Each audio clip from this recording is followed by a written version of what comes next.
സ്ലീഹാകാലം ഒന്നാം ശനി.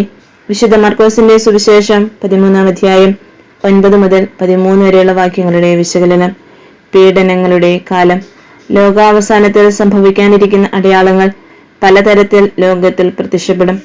വ്യാജപ്രവാചകന്മാർ, യുദ്ധങ്ങൾ, പ്രകൃതിക്ഷോഭങ്ങൾ, ക്ഷാമങ്ങൾ, പകർച്ചവ്യാധികൾ, പീഡനങ്ങൾ തുടങ്ങിയവ ലോകത്തിൽ അരങ്ങേറും.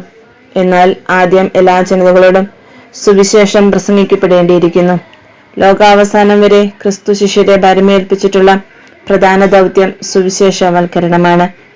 സുവിശേഷ പ്രഘോഷണത്തിനിടയിൽ പലതരത്തിലുള്ള തടസ്സങ്ങളും ഉത്തരം മുട്ടിക്കുന്ന സന്ദർഭങ്ങളും ഉണ്ടാകും. അതിലൊന്നിലും ഉത്കണ്ഠാകുരാകേണ്ട. ഉത്തരം പറയുന്നതും സഭയെ വളർത്തുന്നതും നമ്മളല്ല, നമ്മിലൂടെ പ്രവർത്തിക്കുന്ന പരിശുദ്ധാത്മാവാണ്.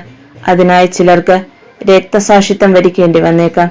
യാക്കോബിനെ ആദ്യ രക്തസാക്ഷിയാക്കിയതും യോഹന്നാനെ വാർദ്ധക്യത്തിലേക്ക് നയിച്ചതും ഒരേ പരിശുദ്ധാത്മാവ് തന്നെയാണ്. നമ്മിലൂടെ പദ്ധതികളല്ല, പരിശുദ്ധാത്മാവിന്റെ പ്രചോദനമാണ് സുവിശേഷവൽക്കരണത്തിന് സുപ്രധാനമായിട്ടുള്ളത് എന്ന ബോധ്യത്തിലേക്ക് നമ്മെ നയിക്കുന്ന ചിന്തകളാണ് ഇന്നത്തെ ഈ വായന നമുക്ക് നൽകുന്നത്.